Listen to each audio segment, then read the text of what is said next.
Book of James, chapter 2 na tayo. Beginning verse 1 to 13. Basahin ko sa magandang balita, Biblia. Ito ang pagkasabi.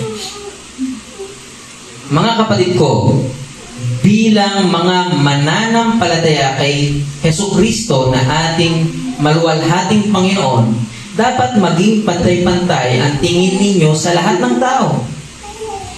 Kung may pumasok sa inyong kapulungan na isang lalaking may mga singsing na ginto at nakadamit ng magara at dumating din doon ng isang mahirap na puro sulsi ang damit at inasikaso ninyong mabuti ang nakadamit ng magara at sinabi sa kanya, dito kayo maupo. At sinabi naman sa mahirap, tumayo ka lang diyan o kaya sa gilid ka na lang maupo o umupo. Nagtatangi na kayo at tumahatol ng mali. Mga kapatid kong minamahal, tingnan ninyo ng mabuti. Hindi ba't ang pinili ng Diyos ay ang mga mahihirap sa mundong ito upang maging mayaman sa pananampalataya at maging kasama sa kariang ipinangako niya sa mga umiibig sa Kanya? Ngunit tinahamak ninyo ang mahihirap. Hindi ba't ang mayayaman ang umaapi sa inyo at silang nagsasakdal sa inyo sa hukuman? Verse 7. Hindi ba't sila rin ang lumalait sa marangal na pangalang ibinigay sa inyo ng Diyos? Mabuti ang inyong ginagawa kung tinutupad ninyo ang utos sa kaharian ng Diyos. Ayon sa kasulatan, ibigin ninyo ang inyong kapwa gaya ng pag-ibig mo sa iyong sarili. Ngunit kung nagtatangi kayo ng tao, kayo'y nagkakasala at batay sa kautusan, dapat kayong parusahan. Verse 10. Ang lumalabag sa isa kahit tinupad sa tinupad sa iba pang mga utos ay lumalabag pa rin sa buong kautusan, sapagkat ang Diyos na nagsabing huwag kang mangangalunya ay siya rin nagsabing huwag kang papatay. Kung hindi ka naman nangangalunya, ngunit pumapatay ka naman, nilalabag mo rin ang kautusan. Kaya't mag-ingat kayo sa inyong pagkilos at pananalita, sapagkat hahatulan kayo ayon sa kautusang nagpapalaya sa inyo. And last verse, walang awa na hahatulan ng Diyos ang di marunong maawa. Ngunit ang maawain ay walang dapat ikatakot sa oras ng pagkatol. Panandali tayo manalangin. Lord, salamat sa iyong mga salita na ito na aming pag-aaral. Dalangin namin, tulungan niyo po kami na maintindihan ito, at ang Diyos Santong Espiritu ang magbigay sa amin ng wisdom, ng kaliwanagan, sa ganun lubos namin maintindihan. At hindi lang, Panginoon, hindi lang namin maintindihan, kundi patuloy namin maisagawa sa aming buhay. Sa pangalan ni Jesus, Amen and Amen. Pwede tayo makupo. So again, ang ating title ng ating aralin ay The Test of Unbiased Love. Unbiased Love. So, kadalasan, alam ko napapansin nyo ito, nagkakaroon ng away or mga kumusyon kapag ang pagmamahal, halimbawa sa tahanan, kapag ang pagmamahal ay hindi na ibabahagi ng patas o ng tama, nagagalit ang mga tao sa bahay. Tama? Halimbawa, kapag mas mahal ng magulang si bunso, di ba? Nagagalit si ate o si kuya. Kapag hindi na nababahagi o nadidistribute ng tama, maayos yung pag-ibig, yung pagtrato, nagkakaroon ng kaguluhan. Nagagalit yung isang anak kapag mas gusto ng magulang yung mas matalino. Ang bata naman, di naman pantay-pantay, hindi magkakaparehas. Nagagalit naman ang nanay kapag mas mahal ng tatay yung manok.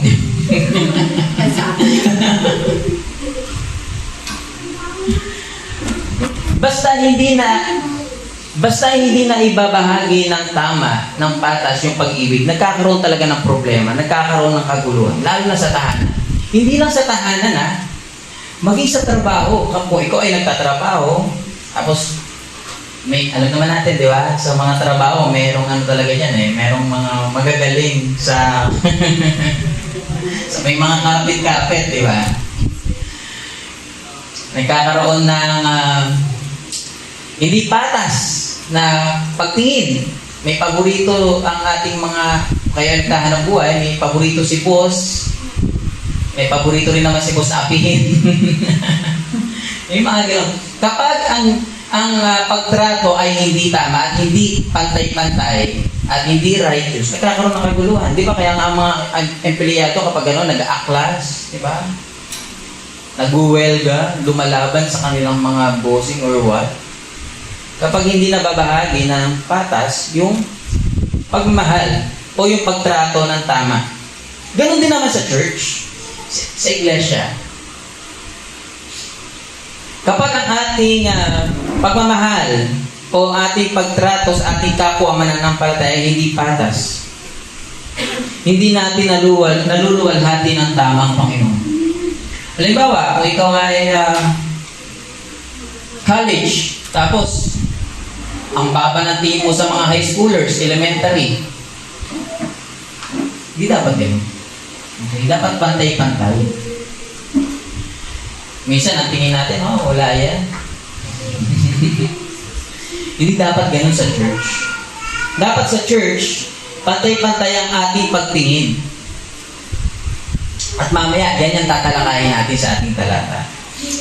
At dito, sa ating text, mapapansin natin na pinagsabihan ni James, yung author, yung sumulat, si Santiago, pinagsabihan ni Santiago, yung kanyang mga tagapakinig, o yung kanyang mga tagapagbasa, na dapat tama at patas yung kanilang pagtrato.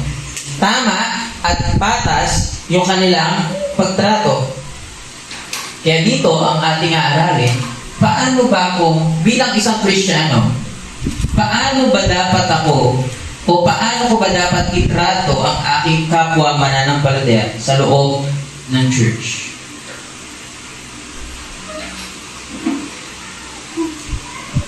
Kaya dito pa lang sa panimulang aralin natin, ina-argue na ni James na bilang mananampalataya, ang panawagan sa atin ng Panginoon ay dapat wala tayong kinikilingan sa ating pagmamahal. Dapat pantay-pantay at sinisikap natin na tama yung ating pag-ibig sa lahat.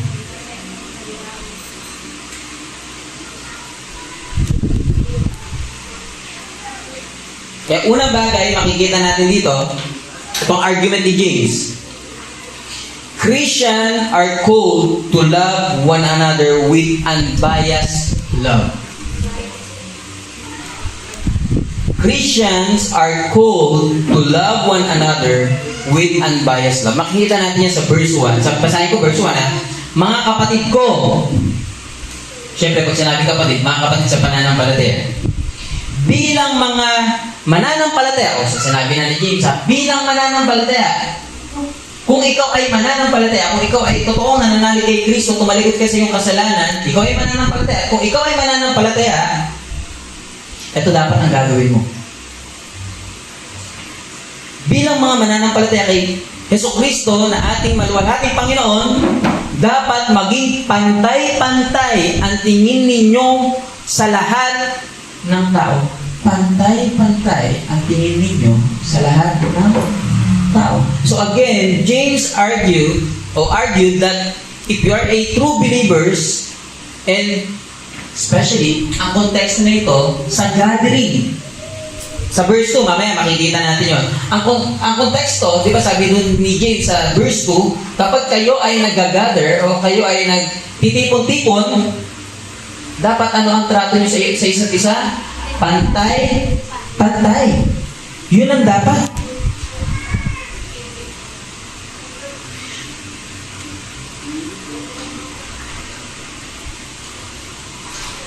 Again, ang konteksto nito ay sa loob ng church. Dapat sa loob ng church, pantay-pantay ang tingin natin. Hindi, okay. O, pansinin yan. Mga maigi ng mga nilalang yan eh. Mga weak yan eh. Okay? Hindi dapat ganon.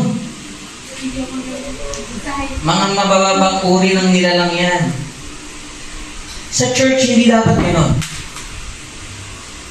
At again, ang konteksto nito, sa church. Baka tanong niya na, Pastor, sa church lang ba? Hindi dapat, ha? Hindi na sa church. Pero bakit ang konteksto nito ng ating pag-aaralan ay sa church? Kasi, kung sa church, hindi na maayos yung pagtrato mo sa iba, paano pa kaya kung sa labas na ng church? Diba? Kung sa church ka, diba dapat mabait ka nga, diba? Minsan merong mabait sa church, pagkalabas masama na. Medyo naiintindihan natin nyo kasi gano'n ang, may mga gano'n, diba? Pero kung sa loob ng church, masama ka na. Paano pa kaya kapag nasa labas? Tama? Kung sa loob ng church, sobrang taray mo na, sobrang yabang mo na, paano pa kaya pag lumabas? Kaya nga maganda, magsisimula saan? Listen, magsisimula saan? Sa church. At kapag nagsimula sa church, ano gagawin natin? Sa ating paglabas sa church, makita sa atin yung pagmamahal ni Kristo. At paano yon? Sa pagmamahal sa kapwa natin ng pantay-pantay. So, dito sa ating aralin, nagbigay si James ng mga example ng mga bias sa pag-ibig. Na bias na treatment sa iba. Makikita natin ito sa verse 3 to 4. Tingnan natin. Number 1, good treatment for good appearance. Verse 2, basahin ko lang. Kung may pumasok sa inyong kapulungan, di ba? Ang konteksto sa kapulungan, na isang lalaking may mga singsing na ginto. May mga singsing na ginto. Wala akong may ginto eh. Silver lang sa akin, binigay pa ito. So sabi doon, kung may pumasok sa inyong kapulungan, sa gathering, sa inyong church, na isang lalaki na may mga singsing na ginto at nakadamit na magara, at may dumating din doon na mahirap, na puro sulsi ang damit. And tuloy ko lang yung verse 3 At inasikaso ninyong mabuti ang nakadamit ng magara, at sinabi sa kanya, dito kayo maupo, at sinabi naman ninyo sa mahirap, tumayo ka lang diyan, o sasay ka maupo.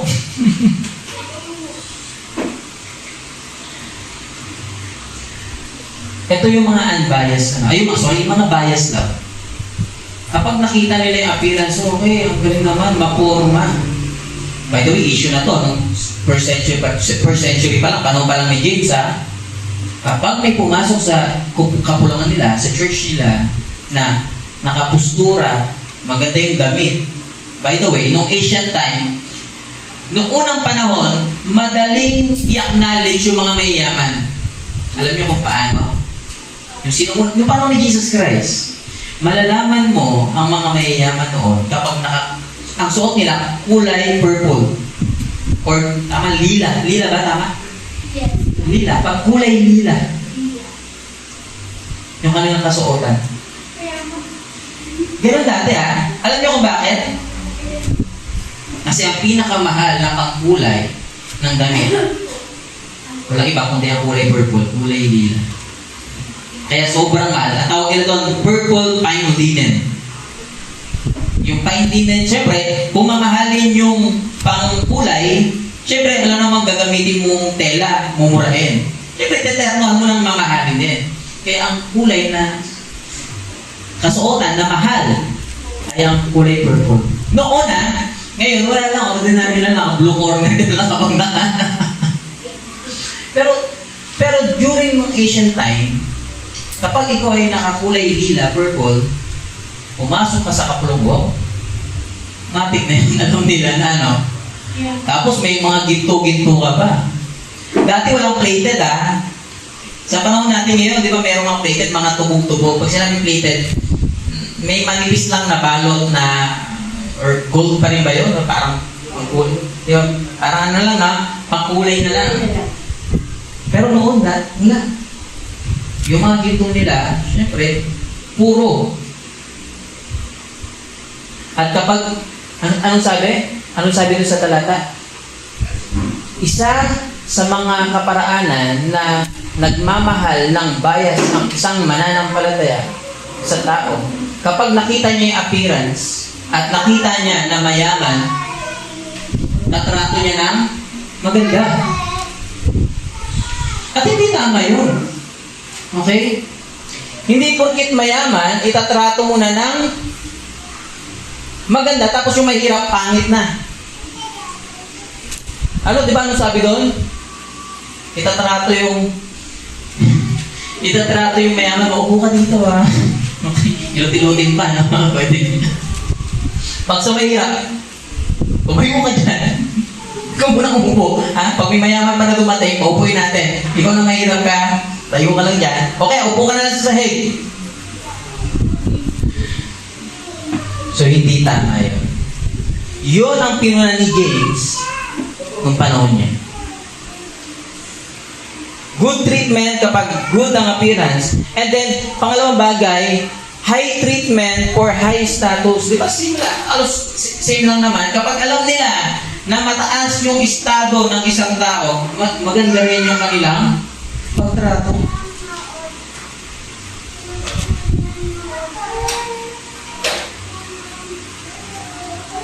Pag mayaman, maganda yung treatment. Kapag hindi na maganda.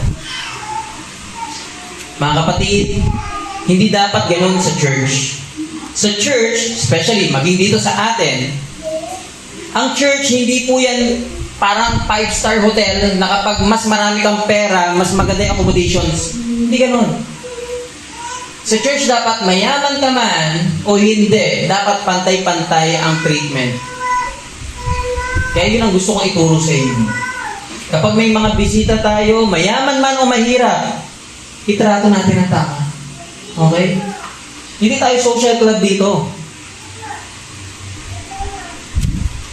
Napabunggahan ng kung ano man yung meron tayo, hindi ganun. Nandito tayo sa church para i-glorify si God, guwalatin si God, at mas mag-glorify natin si God kapag pantay-pantay yung pagtrato natin sa lahat.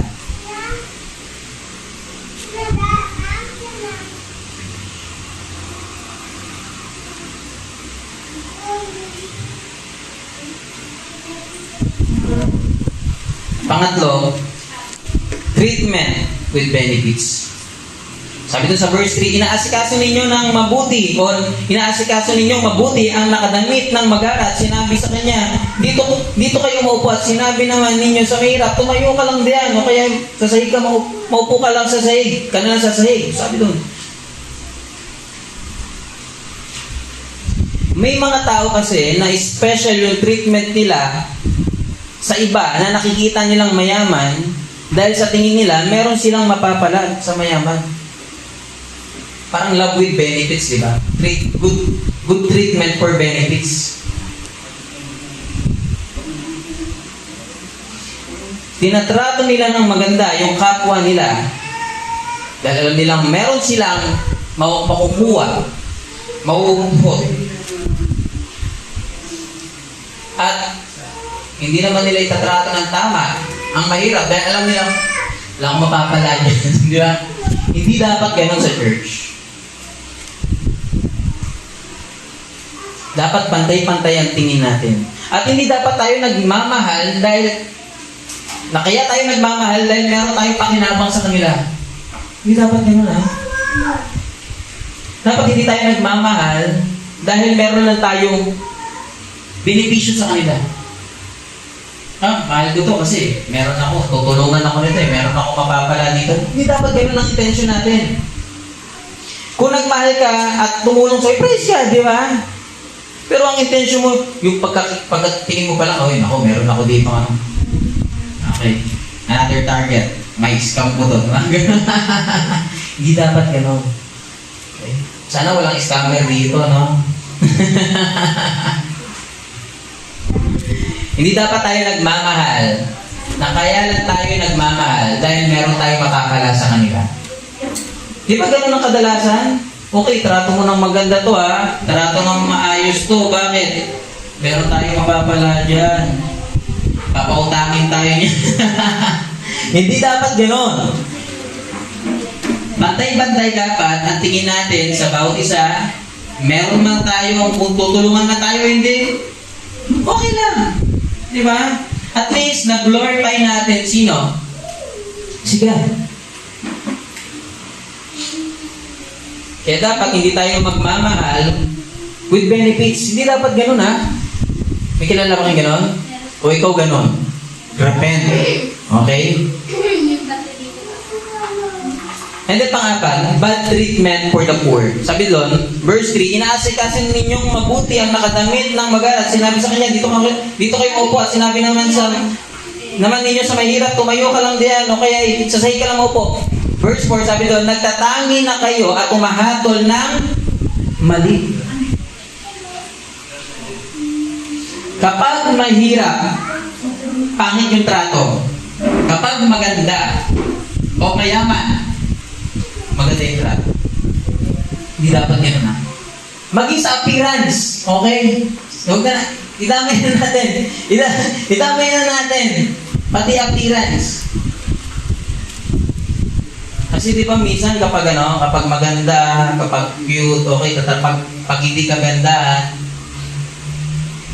hindi papansinin, walang friends,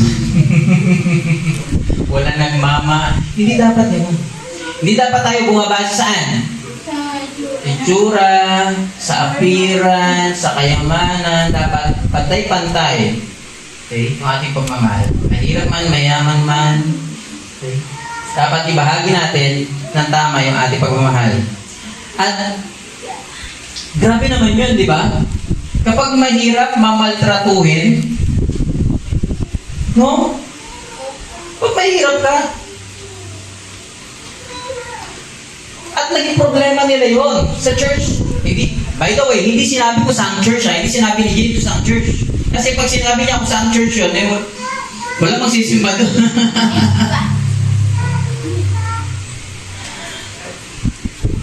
Nakakalungkot naman yun. Kapag mahirap ka, at dapat hindi ganun ng church. Again, ang church hindi to social club. Okay na mga pausayan o kung ano man, diba, payamanan, yung mayaman lang yung merong salita. Hindi dapat ganun.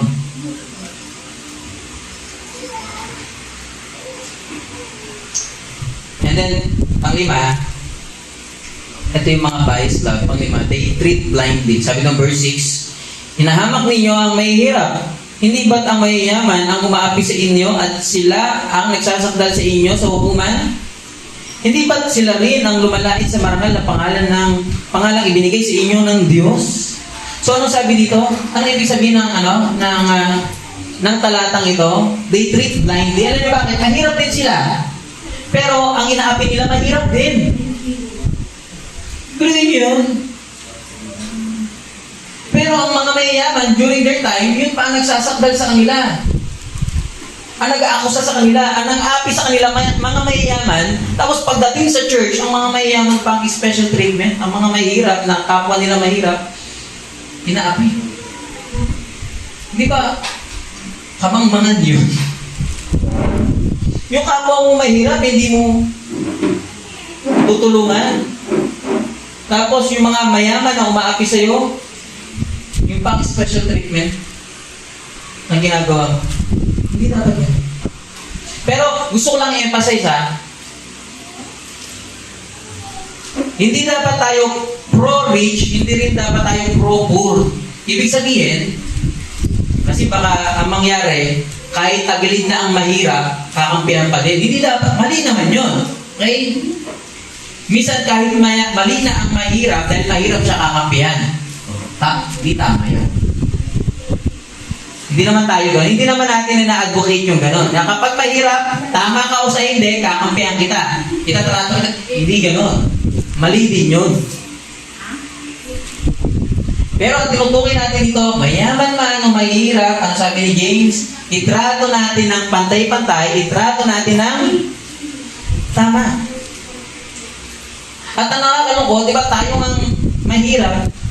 Yung mahirap pa minsan, yung ating yung ating nilalait. Yung ating minamaltrato. Di ba merong mga ugali ang mga tao, ang tawag natin sa Pilipino ay utak talangka. Di ba? Crab mentality. Minsan, yung mga ka-level natin, kapag umaangat na, ano ginagawa natin? Hinihila natin pababa, di ba? Hindi naman tama yun. Sa church, hindi dapat yun. Dapat nga, di ba, tayo mga magkaka-level, syempre, kung meron mayaman sa atin, kung meron man, siguro si Jam lang.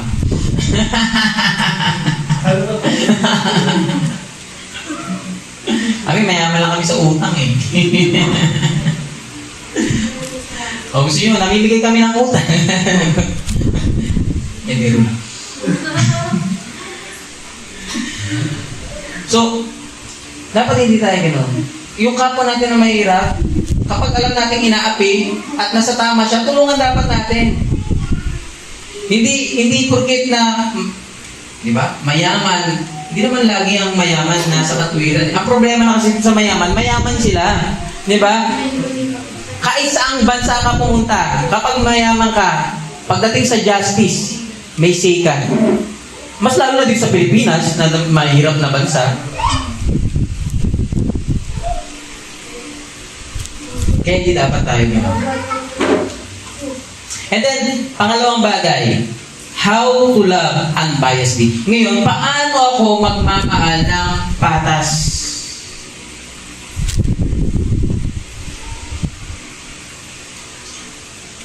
Letter A, love even the unlovable or the poor. Because God loves them, or mahal ng Diyos ang mga mahihirap. Verse 5, sabi doon, mga kapatid kong minamahal, tingnan ninyo ng mabuti, hindi ba't ang pinili ng Diyos ay ang mga mahihirap sa mundong ito upang maging mayaman sa pananampalataya at maging kasama sa kariang ipinangako niya sa mga umiibig sa Kanya? Ang gusto kong i-point out dito, dapat mahalin natin, maging yung mga tingin natin na mga mahalin dapat natin kahit yung mga hindi ka ibig-ibig. Lalo na yung mga mahihirap, di ba? Minsan, naalala ko may mga sa Dreamland. Yung mga bata doon nag-aasaran, di ba? Lalo na kapag yung bata mahihirap, aasarin talaga nila. Siyempre, pag mahirap ka, wala kayong tubig, hindi kayo makaligo, etc. Kaya aasarin na, dapat hindi dapat tama. Hindi tama yun, ha? Mahalin natin yung mga tao kahit hindi sila kaibig-ibig. Kasi kung minamahal lang natin yung mga kaibig-ibig, wala tayong pinagkaiba sa mga hindi mananampalataya. Kasi minamahal lang natin yung mga kaibig-ibig. And then, pangalawa, letter B. Love them as you love yourself. Verse 8, sabi doon, mabuti ang inyong ginagawa kung tinutupad ninyo ang utos sa karian ng Diyos. Ayon sa kasulatan, ibigin mo ang iyong kapwa gaya ng pag-ibig mo sa iyong sarili. Alam mo, para mahalin mo ang kapwa mo ng pantay, ng patas. Ito ay turo ni Jesus Christ. At ito ay summarize ng Di ba anong summarize ng sa Old Testament, merong 613 or 14 laws. At ang summarize nun, yung Decalogue, yung 10 Commandments. At ang summarize ng 10 Commandments ay yung dalawang kautusan. Yung mahalin mo ang Panginoon mong Diyos na buong puso, buong lakas, di ba? Ang buong pag-iisip at mahalin mo ang iyong kapwa gaya ng iyong pag-ibig sa iyong sarili. Yon ang summarize ng lahat ng kautusan. Mahalin mo ang Panginoon mong Diyos at kung mahal mo ang Diyos, mahalin mo ang iyong kapwa gaya ng pag-ibig mo sa iyong sarili. Paano mo ba minamahal ang iyong sarili? Dapat ganun din ang iyong kapwa. Okay? Paano mo ba gustong itrato ka? Gusto mo ba bastusin ka? Ha? Gusto mo ba tuwing may tatanungin o may tatanong ka, ang sasagot sa'yo, pilosopo? Ganun ba ang gusto mo? Yung kausap ka, tapos hindi ka sasagutin ng maayos?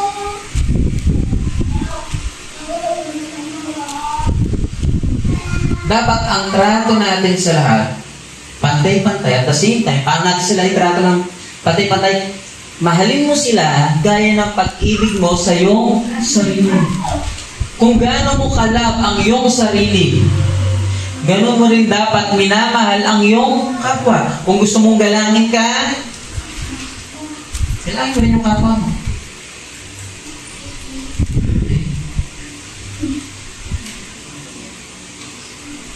Yun dapat ang ating gawin. At yun dapat ang implement natin sa church. Diba? Na wala tayong pinapanigan. May mga tayo kapag nagka-problema sa church, ang lagi may kasalanan, mahirap. Ang tama, yung mayaman. Hindi dapat yan. At ano ba yung result ng unbiased love? Kung ikaw ay nagmamahal ng may bahid ng kabayasan, bias. Una, letter A, you're committing sin. Verse 9. Ngunit kung nagtatangi kayo ng tao, kayo'y nagkakasala at patay sa kautusan, dapat kayo parusahan. Una, you're committing sin. Letter B, you're becoming transgressors or dapat kang parusahan. Nagkakasala ka at pangalawa, dahil nagkasala ka, dapat kang hatulan at parusahan. Pangatlo, living against the law. Sabi ng verse 10, ang lumalabag sa isa, kahit tumupad sa iba pang mga utos, ay lumalabag pa rin sa buong kautusan. Verse 11, sapagkat ang Diyos na nagsabing huwag kang mangangalo niya, ay siya rin nagsabing huwag kang papatay, kung hindi ka naman nangangalo niya, ngunit pumapatay ka naman, nilalabag mo rin ang kautusan.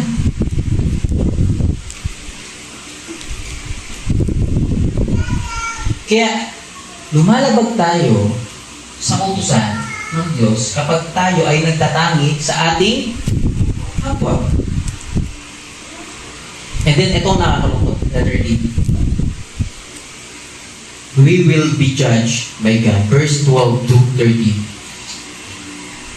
Kaya't mag-ingat kayo sa inyong pagkilos at pananalita. Kung paano yung trato kung paano kayo magsalita sa kapwa niyo. Baka pag mayaman, di ba, ang lambing-lambing nyo. Kapag mahirap, sisigaw-sigawan nyo na.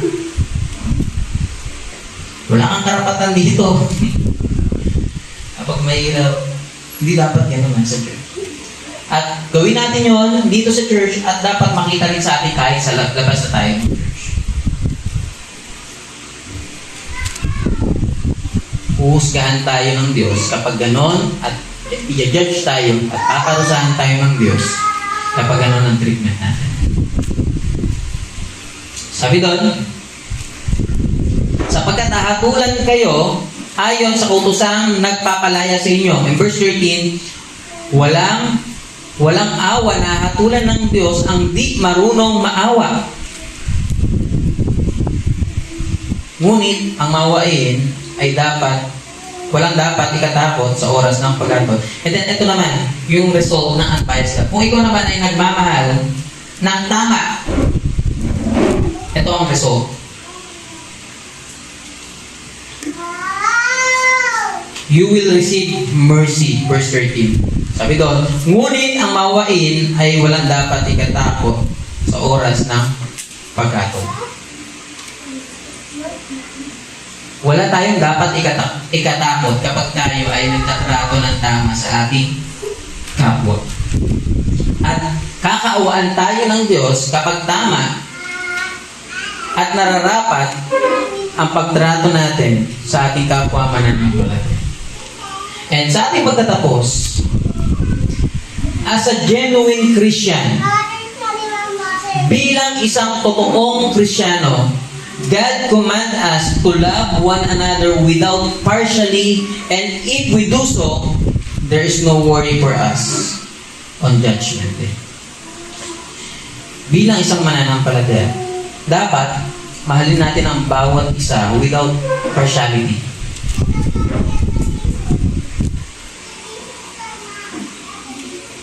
At kung ginagawa natin yun, nagmamahal tayo ng hindi bias, wala tayong dapat ikatakot. Bakit? May kaligtasan sa atin. Bago siguro tayo matapos, gusto kong ibahagi sa atin kung paano tayo minahal ni Christ. Diba? Piliin nyo, makasalanan tayo. At hindi tayo kaibig-ibig. Pero inibig tayo ng Diyos, pinili niya tayo, at iniligtas niya tayo. Ganun ang pag-ibig ng Diyos na dapat natin tularan. Actually, lahat tayo, pantay-pantay tayo, lahat tayo makasalanan. At ang Diyos, walang hindi siya accountable sa atin na iligtas tayo, dahil makasalanan tayo. Accountable ang Diyos sa atin na tayo ay parusahan. Pero hindi accountable ang Diyos na tayo ay iligtas. Yun ang katotohanan. Ano, may patago ka sa Diyos na dapat iligtas ka niya? Hindi. Hindi accountable ang Diyos na tayo iligtas. Pero accountable si God na parusahan tayo, kasi pag hindi niya tayo pinarusahan, tayo makasalanan, ibig sabihin, hindi siya makatuwiran. Pero ito, bagamat tayong lahat ay makasalanan, pinili pa rin tayong ibigin ng Diyos at iligtas. Imagine that. Minsan ngayon, sarili mo, parang ang hirap mahalin ng sarili mo. Kasi alam mo, ang hirap mahalin ng sarili mo eh. Kasi ikaw, makasalanan ka, marumi ka. Pero imagine, pinili ka ng Diyos at inibig ka. Ano ba nakita sa atin? Wala, di ba? At sana ganoon din tayo sa church. Mahalin natin yung kapwa natin. Bagamat sila, lahat naman tayo nagkakasalanan. Lahat naman tayo makasalanan. Mahalin natin yung kapwa natin ng pantay-pantay. Nang nararapat. At ang church dapat makita. Makita dapat sa church. At ma-display dapat sa church ang gospel. Ma-display dapat sa ating gathering ang gospel ng Panginoon. Sa ganon, maluwalhati natin siya. Dahil natin tumayo, tayo manalangin. Let's pray. Aming dakilang Diyos na makapangyarihan sa lahat. Lord, salamat sa oras ito. Salamat sa mga paalala sa amin. Bilang isang totoong mananampalataya, dapat tama ang pagtrato namin. Ang tingin namin dapat sa bawat isa ay at ang pagmamahal dapat namin sa bawat isa ay kung paano namin minamahal ang aming sarili, Panginoon. Tulungan niyo po kami na mahalin ang bawat isa ng pantay-pantay. Kung meron man na pagkakataon na hindi patas yung aming pagmamahal, Lord, patawarin niyo po kami. Makalinisin niyo po kami. Dalangin namin na patuloy na ma-display ang iyong gospel maging sa aming mga gathering dito sa iglesia nito. Ito ang dalangin sa Panginoon Jesus. Amen. Amen.